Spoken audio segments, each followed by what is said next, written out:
진짜 여러분들 제가 부동산 플랫폼 기업을 하는 대표잖아요. 네네, 그렇죠. 아니 사실 저는 부동산이 상승했으면 좋아요. 그렇기 때문에 저는 기본적으로 올라간다라고 얘기를 할 수밖에 없는 그런 기본 스탠스에 있는데 제가 왜 굳이 나와서 이런 얘기를 제가 하겠습니까? 그래서 정말로 제가 진정성 있게 말씀드리는 겁니다. 여러분들이 제 누나, 형, 동생들이라고 생각을 하고 제가 말씀드리는 거니까 정말 신중하게 고민을 좀 하셨으면 좋겠고요.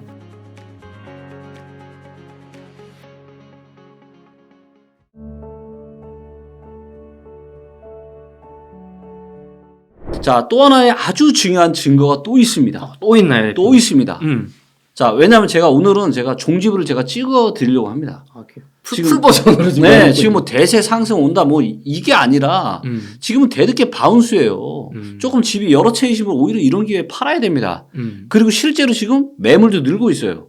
팔려고 내놓은 매물이 늘고 있다고요. 이거 진짜 바닥 지금 매물이 줄어야죠. 그쵸. 네. 자, 많은 분들은 아까 내가 소득이 얼마인데 대출이 내가 아까 30에서 40% 정도를 할 수 있다고 했죠. 그쵸. 그래서 대출 껴서 집을 사는 거예요. 자, 그래서 아까 우리가 소득 대비한 저평가 인덱스에는 주택 가격이랑 소득이 들어가죠. 그렇죠. 근데 소득. 여기 하나가 더 들어가야 됩니다. 그게 뭐냐면 주택 담보 대출 금리예요. 대출 이자 금리. 그렇죠. 왜냐하면 우리가 주택 원리금을 상환을 할 때 네. 원금이 아니라 거의 대다수가 이자인데 그쵸. 이게 금리가 높으면 이자에 따라서 이게 더군다나 코로나 때는 금리가 어땠어요? 뭐 2.5% 뭐 2%였죠. 네, 기준금리 0.5%였잖아요. 맞아요. 너무 쌌잖아요. 네. 그때보다 지금 이자 부담이 2배가 늘었다고요, 지금. 네. 자, 그래서 주택 가격, 사람들의 소득, 그 다음에 담보대출 금리까지 들어간 데이터를 보는 게 중요하고요. 그 데이터가 뭐냐면 바로 이 주택 구매력 지수입니다. 구매력 지수. 자, 그래서 내가 이 주택 구매력 지수가 높다라는 건 뭐냐면 내가 한 달에 500을 버는데 내가 집을 사는데 지금 100만 원 정도 내는 겁니다. 네. 원리금으로. 부담스러워요? 부담스럽지 않아요? 그 정도는 될 수 있을 것 같아요. 아유, 20%잖아요. 내 소득 20%. 아예 이 정도는 내가 얼마든지 집 사는데 대출 끌어서 살 수 있죠. 그쵸. 자, 그때가 언제였다? 2014, 15년. 이렇게 초록색 불 빨갛게 들어왔을 때. 저점일 때 집값이. 이럴 때. 그래서 대출을 끌어다가 내가 내 소득에서 원리금, 대출이자 납부하는 게 부담스럽지 않은 거예요. 자, 그런데 지금은 어때요? 뭔가 낮아졌어요. 30.2죠. 네. 30.2. 얘가 밑에 있을수록 대출 끌어다가 이자를 납입하는 게 부담스러운 겁니다. 자, 그러면 이때가 100만 원이었다면 얘가 70인데 지금은 35도 안 되잖아요. 네. 그럼 지금은 200만 원이 넘는 겁니다. 그럼 좀 부담이 내가 원래 200만 원, 내가 500만 원 중에서 200만 원 내가 대출 이자 내고 있었다면 네. 지금 얼마다? 400만 원이 넘는다. 그쵸. 이때도 정말 최대한 하신 분도 네. 있을 테니까. 그래서 지금 DSR이 뭐 70%가 넘는다. 이런 얘기를 하잖아요. 네. 네. 자, 그래서 지금은 뭐다? 지금 대출을 끌어다가 집을 사기 너무나도 부담스러운 거예요. 자, 그럼 집을 살 수 있어요? 없어요? 아무래도 어렵겠죠. 자, 근데 이 데이터가 얼마 만에 가장 안 좋은 거예요? 지난 20년 중에서 거의 가장 안 좋습니다. 그러네요. 제일 낮아요, 지금. 네. 그러니까 작년 22년 3분기 9월 달이 가장 안 좋긴 했는데 네. 12월 달에 조금 올라왔지만 집값이 내려가서 그래봤자 세 발의 피다. 우리는 언제 사야 된다? 이렇게 초록색 불 들어올 때 사야 돼. 자, 그러면 얼마가 고평가되어 있냐? 30에서 50%가 지금 고평가되어 있는 거예요. 야, 이건 또 더 높네요. 더 높죠. 네. 자, 여러분들. 자, 내 집 마련과 부동산 투자는 인생에서 가장 중요한 의사결정이잖아요. 이거 잘하면은 우리가 20년, 21년을 경험을 해봤듯이 뭐 1억, 2억 돈 버는 게 너무 우습지만 고점에 자칫 잘못 잡으면 어떻게 돼요? 1억, 2억 날아가는 거예요. 일도 아닙니다. 지금 강남에서도 지금 역전세 나가지고 5억, 6억, 7억씩 지금 물어줘야 되는 집주인들 지금 너무 많고요. 역전세 나가지고 막 5천, 1억씩 지금, 그런 분들이 지금 세고 셌습니다. 이런 상황인데 지금, 완전 급격하다 잠깐 지금, 정부에서 이렇게 어떻게 보면 좀 펌프질 했다고 살짝 지금 분위기 좋아지니까 이걸 다시 진짜 여러분들 제가 부동산 플랫폼 기업을 하는 대표잖아요. 네, 그렇죠. 아니 사실 저는 부동산이 상승했으면 좋아요. 아니 상승을 해야 우리 리치 웹을 더 많이 볼 거 아닙니까? 아무래도 관심도가 높아지실 네? 테니까요. 그러니까 그렇기 때문에 저는 기본적으로 올라간다라고 얘기를 할 수밖에 없는 그런 기본 스탠스에 있는데 제가 왜 굳이 나와서 이런 얘기를 제가 하겠습니까? 그 마음은 저도 제가 의사결정을 잘못해봐서 저도 고통스러웠던 그런 경험이 있고 그래서 이거를 인간의 어떤 그런 인사이트나 경험이나 지식이 아니라 객관적인 데이터에 근거해서 이거를 해보고 싶었고 그래서 이제 만들게 된 거고 네. 그래서 정말로 제가 진정성 있게 말씀드리는 겁니다. 여러분들이 제 누나, 형, 동생들이라고 생각을 하고 제가 말씀드리는 거니까 정말 신중하게 고민을 좀 하셨으면 좋겠고요. 사실 대표님 이 거래량이라는 게 사실 네. 되게 중요한 지표잖아요. 네. 일부 분들 중에 네. 거래량이 1월달 바닥치고 좀 살아나고 있다. 맞아요. 이거는 이제 또 상승 지표다 이런 분도 있는데 맞습니다. 거래량은 좀 그럼 조금 우호적, 상승 쪽으로 좀 가고 있을까요? 그럼요. 네. 상승 쪽으로 가고 있는 건 맞는데 네. 문제는 뭐냐면 불과 얼마 전까지의 거래량이 역사적으로 말도 못할 정도로 너무 없었어요. 자, 이거 보세요. 이게 이제 전국 데이터거든요. 네. 이런 거래량이 있었어요, 없었어요? 또 제일 낮네요. 자, 금융위기 때도요. 네. 금융위기 때도 2만 한 6, 7천 건 됐습니다. 그 금융위기 심각하던 2008년 10월, 11월 달. 네. 그 심각한 상황에서도 전국의 매매 거래량이 2만 6, 7천 건이 넘었다고요. 근데 이때는 어때요? 한 2만 건도 안 돼요. 너무 작았던 거야. 금융위기 때보다 더 작았던 거예요. 그러네요. 그리고 이제 좀 늘은 거예요. 네. 근데 그래봐야 역사적인 평균이 지금 4만 7천 건이거든요. 실거래가 공개된 이후로 월 평균 거래량이 4만 7천 건인데 지금 3만 건 조금 넘었어요. 그럼 여전히 는 게 작네요. 늘었어. 작죠. 그러니까 너무 안 좋다가 살짝 올라간 거 가지고 이거 지금 뭔가 떠드는 거죠. 자, 서울을 보면 더 심각합니다. 자, 서울을 보면. 자, 서울을 보니까 지금 월 평균 거래량이 얼마냐면요. 5,973건, 즉 6,000건 정도 돼요. 한 달에 못해도 6,000건은 거래가 돼야 됩니다. 서울이. 네. 자, 근데 이번에 거래량 는 게 얼마예요? 2,500건 정도 됩니다. 그럼 절반. 자, 평균 거래량의 절반도 안 되죠. 네.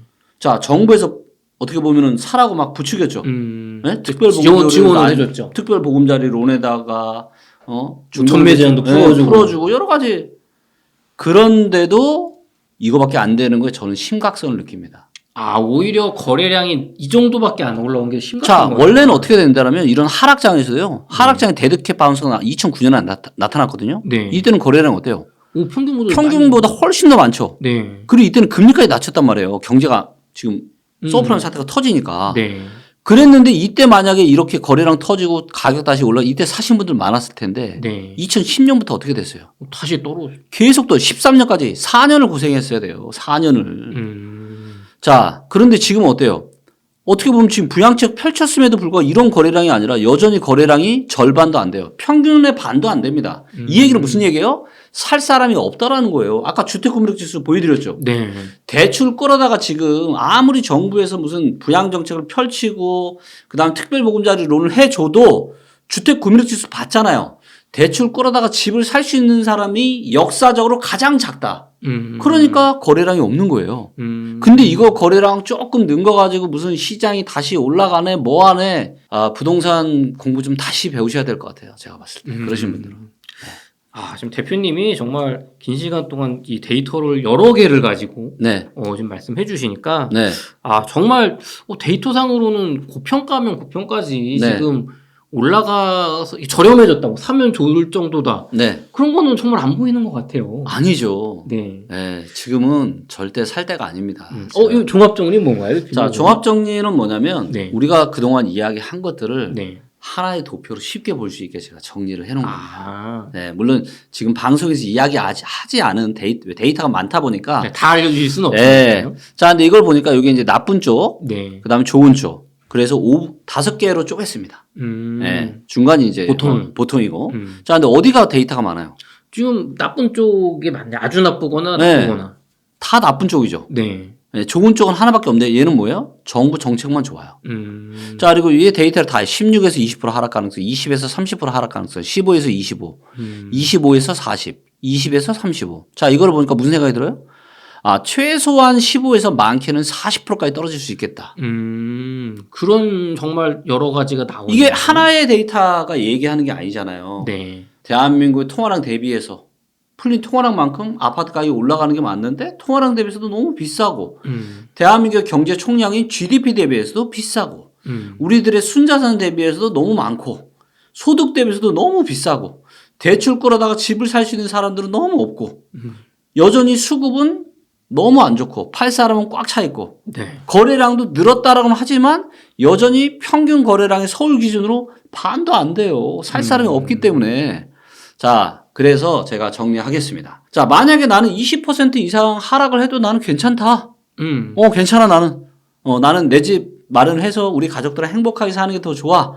라고 하시는 분들이라면 모를까. 그분들을 제가 굳이 말릴 이유는 없어요. 네, 하락하는 걸 감안하고 사는 거니까. 네. 하지만 그게 아니잖아요. 대다수의 사람한테는. 네네. 그렇죠. 네? 내 인생에서 가장 큰 의사결정이잖아요. 그렇기 때문에 언제 사야 돼요? 무릎 밑에서 사야 되잖아. 그래서 무릎 밑에서 살려면 최소한 15에서 20 떨어져야 됩니다. 최소한. 지금 실거래가에서. 그렇죠. 지금 네, 가격에서. 지금 가격에서. 네. 알겠습니다. 대표님 잘 정리를 해주셨고요. 네. 그러면 조금 미래로 가보겠습니다. 현재가 아니라. 네.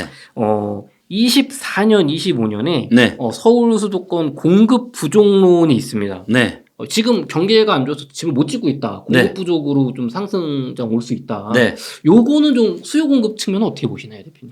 당연히 이제 앞으로 공급은 줄어들 수밖에 없을 가능성이 아주 높고요. 자, 그리고 이런 일은 보통 있었습니다. 요것도 있었나요? 자, 이것도 제가 데이터로 보여드릴게요. 네네. 네, 모든 걸 다 데이터로 얘기합니다. 네. 수도권이 이제 2007년, 8년은 고점을 찍었잖아요. 그렇죠. 과거에. 네. 그리고 떨어졌다가 2009년에 잠깐 반등장이 왔지만 2010년도 계속 안 좋았어요. 네. 자, 그러다 보니까 하락장에는 이렇게 입주 물량이 없어요. 그리고 2008년부터 하락장이 시작돼. 이때부터 1년, 2년, 3년 정도 후부터는 이렇게 입주 물량이 줄어들어요. 근데 대표님 왜 줄어드나요, 하락장에? 자, 하락장에는 건설사 입장에서는 돈이 돼요, 안 돼요? 분양가를 높게 받아야 돈을 벌 수가 있는데 미분양 나고 있는데 그렇죠. 비싸게 팔 수가 없으니까 공급을 할 수가 없잖아요. 그렇죠. 장사가 잘 안 돼. 장사가 안 돼. 그러니까 물건을 안 만드는 거죠. 네. 그러다 보니까 3년 정도 후부터는 이렇게 입주 물량이 줄어들어요. 자, 그러면 이것만 가지고 2011년, 그럼 12년, 13년 상승했냐? 아니잖아요. 떨어진 것 같은데요, 그때. 떨어졌잖아요. 입주 물량이 줄어들었지만 떨어진 겁니다. 그러니까 입주 물량보다 훨씬 더 중요한 건 뭐냐? 지금 가격에 거품이 있냐 없냐? 여기에 대중들의 심리. 지금은 여전히 너무나도 뜨거웠던 상승장 이후에 폭락장이 왔고 지금 반등장이 오다 보니까 사람들이 기대 심리가 살아 있어요. 이게 싹 다 사라져야 됩니다. 기대 심리가 사라져야 된다. 그래야 진짜 반등장이 시작이 되는 거예요. 여전히 지금은 뇌피셜 돌리면서 올라간다 이렇게 얘기하시는 분들이 많거든요. 자, 그리고 이때 보세요. 17, 18, 19년 이때 입주 폭탄이 있었죠. 네. 이때 또 내려간다고 전망하는 전문가들이 얼마나 많았습니까? 그쵸. 막 헬리오시티 막 입주 막 엄청 많다. 근데 어떻게 됐어요? 올라갔죠. 그렇죠. 그러니까 입주 물량 하나만 가지고 결정되는 건 절대 아니다라는 걸 먼저 아셔야 되고. 자, 수도권의 입주 물량을 보니까 올해, 내년, 내후년 가니까 어때요? 좀 줄어드네요. 줄어들죠. 네. 줄어듭니다. 자, 그래서 25년 이후로는 공급이 상당히, 근데 이제 여기서 또 새롭게 사업을 진행하면 늘어날 수 있는 건데, 네. 자, 요거는 확정 물량. 그래서 입주가 확정된 아파트만 보는 건데, 네. 그리고 대다수의 이제 그 부동산 앱이나 이런 데서는 이 확정 물량만 나오는데, 네. 미래를 좀 더 보고 싶잖아요. 그쵸. 그래서 미확정 물량까지 볼 수 있게 만들어 놨습니다. 자, 그러면 전체를 볼게요. 자, 네. 이러니까 어떻게 돼요? 좀 늘어난 것 같아요. 더 늘어났죠. 25년에도 여전히 많고요. 26년 정도는 돼야 좀 줄어드는데 그래봐야 이것도 언제 정도 수준이에요? 2011 뭐 이 정도 수준이에요. 이 정도 가지고는 뭐 상승까지 올 정도로 엄청 작은 입주 물량은 아닙니다. 대표님 그러면 이게 지금 미확정 물량은 뭐가 추가가 되는 거예요? 네. 여기에는 이제 색깔이 좀 다르죠. 네. 자, 노란색은 뭐냐면 노란색은 착공 및 분양이에요. 현재 우리가 재개발이나 재건축 단계에서 네. 여러 단계가 있는데 네. 관리 처분 인가를 받아요. 관리 처분을 인가를 받으면 그러면 이제 뭘로 넘어가냐면 이주 및 철거를 합니다. 그렇죠. 이주하시고 네, 그렇죠. 부시니까. 관리 처분 인가하고 얼마 안 있어서 이주를 하고 네. 이주가 됐으니까 철거를 해요. 네. 거기까지 하면 그다음에 뭐래요? 마지막으로 착공하고 분양을 합니다. 그래서 착공하고 분양 단계에 있는 물량이 요 노란색이에요. 그럼 짓고 있고 분양을 하고 있다. 네, 요게 지금 25년에 한 4만 1,000세대 정도 있습니다. 자, 그다음 게 이주 및 철거.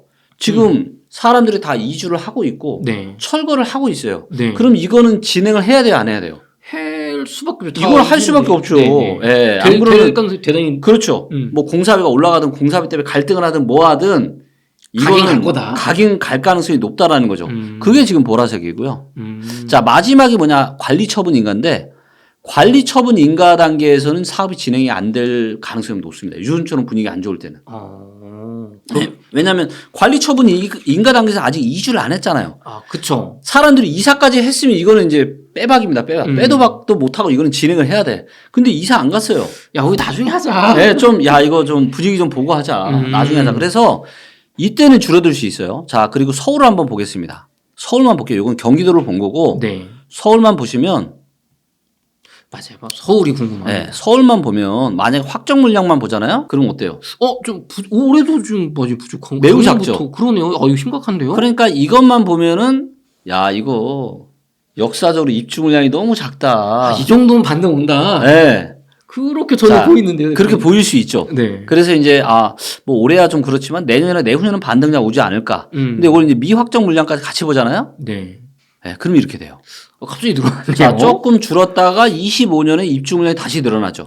근데 그래봐야 엄청 많지는 않아요. 한 네. 평균 정도 수준입니다. 그리고 26년에는 줄어들고요. 네. 27년은 이거는 관리 처분 인가 단계인데 이거는 진행이 안 될 가능성이 좀 높다고 봅니다.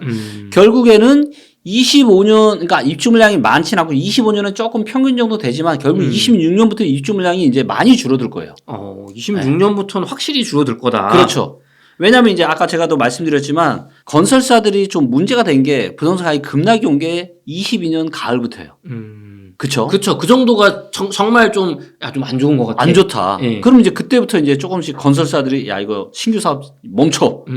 그럼 그때 이후부터 3년 이후부터 입주물량이 줄어든단 말이에요. 그러면 23, 24, 25. 그럼 25년 가을부터 이제 신규 사업은 25년 가을부터는 없다.